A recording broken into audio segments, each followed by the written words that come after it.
Hello, everyone. My name is Erhard Grafe. I'm an associate professor of social and computer science at Olin College of Engineering. I'm excited to be presenting here at my first EASST or 4S conference. I spent a lot of time thinking about what a good engineer or technologist should be, and how I can help cultivate my students at Olin to be that. So in this talk, I want to direct your attention to thinking about the kind of good work that is necessary to produce the digital good and why I think that demands civic-minded technologists. So, oh boy. We started at the end.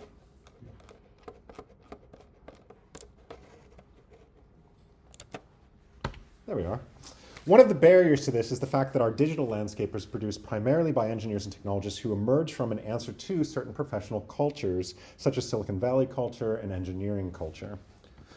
Silicon Valley culture promotes a particular definition of a good technologist. They solve hard problems with cleverly written software. They imagine their work being conducted in the open and being accessible by all. They are accorded money and power by a presupposed fair and meritocratic system that rewards technical prowess and business success, or fundraising or marketing success in the absence of literal entrepreneurial success. Alice Marwick describes meritocracy, openness, and entrepreneurialism as three myths of Silicon Valley culture. And this culture has been exported around the world, perhaps most trenchantly observed by Lily Irani in her study of entrepreneurial citizenship in India. Silicon Valley culture overlaps and reinforces what Aaron Seck argues are the ideological pillars of engineering's culture of disengagement. The ideology of depolarization frames any non-technical concerns, such as public welfare, as irrelevant to real engineering work. Technical social dualism devalues social competencies, such as those related to public welfare. And the meritocratic ideology frames existing social structures as fair and just. So if we want a technological landscape closer to some definition of the good that resists these myths and ideological pillars, I argue we need to think about whether our technologists are driven by a pursuit of the common good. We should try to place the public interest at the heart of the technologist's professional role and responsibility. And for this, we need a framework for civic-minded technologists. In her book, Educating for Civic-Mindedness, Carolyn Kraber quotes Bringle and Steinberg's definition of civic-mindedness as a person's inclination or disposition to be knowledgeable of and involved in the community, and to have a commitment to act upon a sense of responsibility as a member of that community. A civic-minded graduate is a person who has completed a course of study, for instance, like a bachelor's degree, and has the capacity and desire to work with others to achieve the common good. Kraber really emphasizes the with others portion of this definition, arguing that civic-minded professionals support the flourishing or authenticity of other members of society by helping others achieve important human capabilities. So I propose civic professionalism as a good framework for civic-mindedness among technologists. Civic professionalism is an umbrella term for the concepts of citizen professionalism and public work from Harry Boyd, and democratic professionalism from Albert Zur. Civic professionalism is both a professional identity anchored by civic attitudes and related values, and a set of normative professional practices that rely on civic knowledge, skills, and habits, which augment the specialized technical competencies. In an earlier paper, I summarized this as civic professionals do not distinguish between their civic and professional responsibilities. They are motivated by the common good and seek to produce common goods. And that civic professionalism is defined by its commitment to democratic participation. If we look at the source text, for Boyd, citizen professionalism explicitly pushes back on technocratic models of professional expertise. In contrast to typical outside experts, Boyd argues citizen professionals see their role as co-creators and facilitators of problem solving. They acknowledge that they too are citizens alongside many other stakeholders and should share power over decisions. They acknowledge the limits of their knowledge and expertise in different contexts and embrace local forms of knowledge. Their work serves the common good by solving technical problems while also building and strengthening relationships. Boyd calls this public work to emphasize the idea that people are making meaningful contributions to society through their core efforts rather than on the side as volunteers or through community service.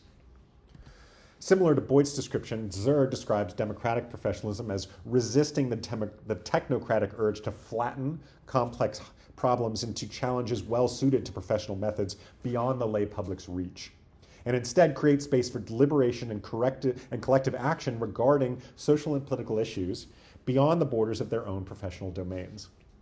Zur specifically offers democratic professionalism as a middle ground between the social trustee model of professional and its radical critique, which would seek to deprofessionalize expertise and recover all such power for the public. Zur argues that there is value to the expertise of professionals, but that value is a social compact with lay people. Both have a stake in professional decisions and should share oversight of the professional decisions and ethics democratically.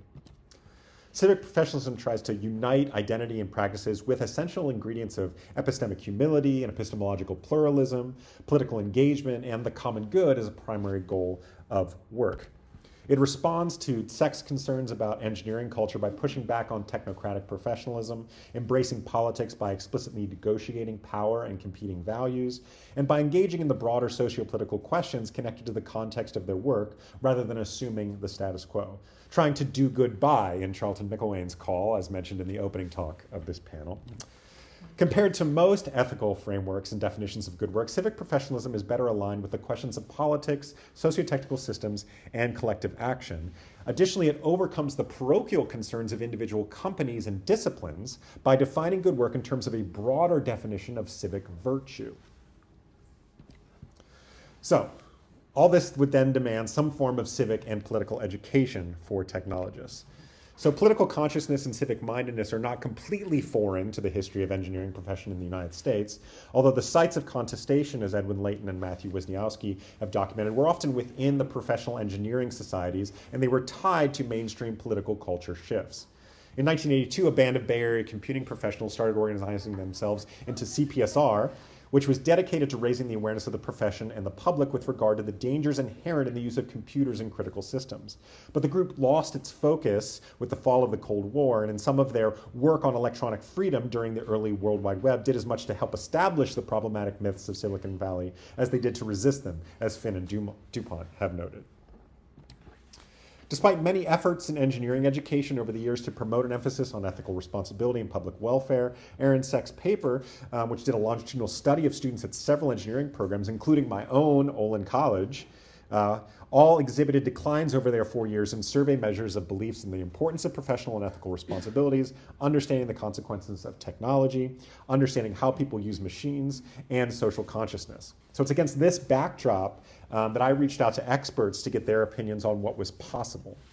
I asked 17 educators and practitioners who are at the cutting edge of more socially engaged approaches to engineering to help me discern what opportunities exist to enhance civic-mindedness in engineering and engineering education. I hope to conduct more such interviews with computer science faculty this year. So I challenged the interviewees to describe the attributes and experiences of a civically competent engineer. Many experts talked at length about the need for engineers to think in terms of complex systems, to appreciate that they are embedded in and working on socio-technical systems, not purely technical, and to value and spend time in communities and working with community partners as fellow experts and project owners.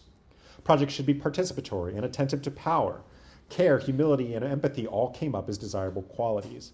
And a few experts took the idea of civic competence to mean that engineers should be personally engaged in their communities, paying attention to local and political issues, and bringing that knowledge, experience, and perspective into their professional work.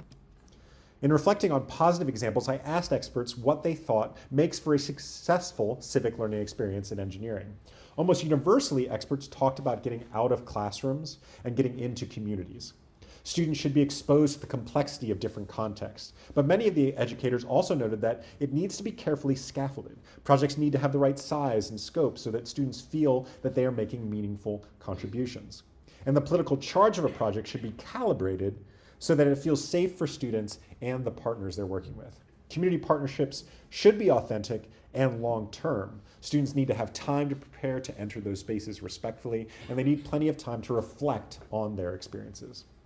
The goal should be transformation for students. Several experts noted that this means that civic learning can't be constrained to a single module or course. As one expert argued, you need a series of courses around civic orientation and building connections to all the technical core courses. We should be striving for a holistic socio-technical curriculum. I assume that's kind of music to your ears for folks at this conference. Returning to Kraber, she argues that cultivating authentic civic-minded professionals should be a core purpose of higher education. She believes that this requires carefully designed, community-engaged learning experiences that have a transformational impact on students. Very well aligned with what the experts said. These civic professionals should possess an openness to experience, values and critical reasoning for moral commitment and responsible community engagement, and professional capabilities that include public and practical reasoning, integrity, emotional awareness, imagination, empathy, building relationships with rapport, confidence to act for change, and ability to communicate professional knowledge accessibly. That's a lot. And it also sounds more like civic and political education than we would normally understand in engineering education. So what are the challenges to achieving this grand vision? Well, many of the experts I interviewed noted how conservative higher education is, and that engineering is particularly conservative.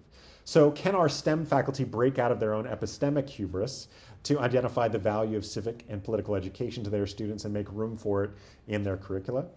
Can higher education institutions reward faculty that cross disciplinary boundaries to do the relevant research and teaching to make this possible?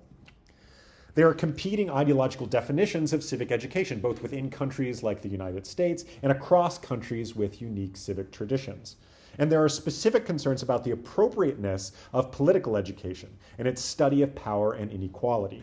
Higher education is currently under attack, especially in the United States, for anything that smells of politicized curriculum potentially corrupting the youth. And all of this assumes that we have technologists actually going through higher education. However, the computing profession has been largely deprofessionalized. Software engineers have not gotten a degree in engineering, and programmers don't need anything resembling a kind of liberal arts education. This means the points of educational intervention are becoming more and more diffuse and may need to increasingly happen informally or on the job or emerge from longer-term cultural change. Despite these challenges,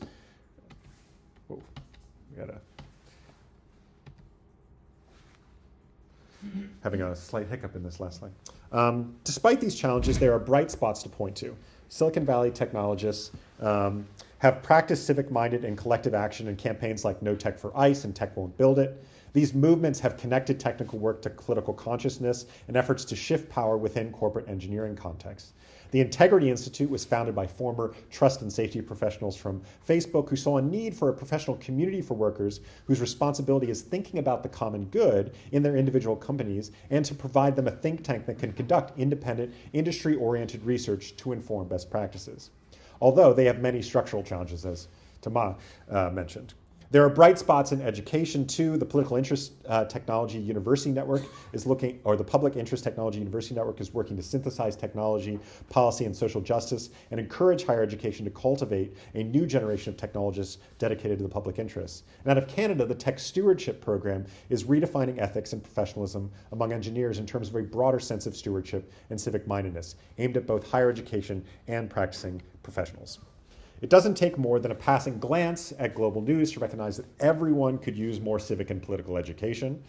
But the power we give to technologists makes the need for reorienting the profession towards civic-mindedness particularly urgent. So I call for a civic professionalism movement in technology, and I welcome your feedback on this call to action as we pursue the digital good. Thank you.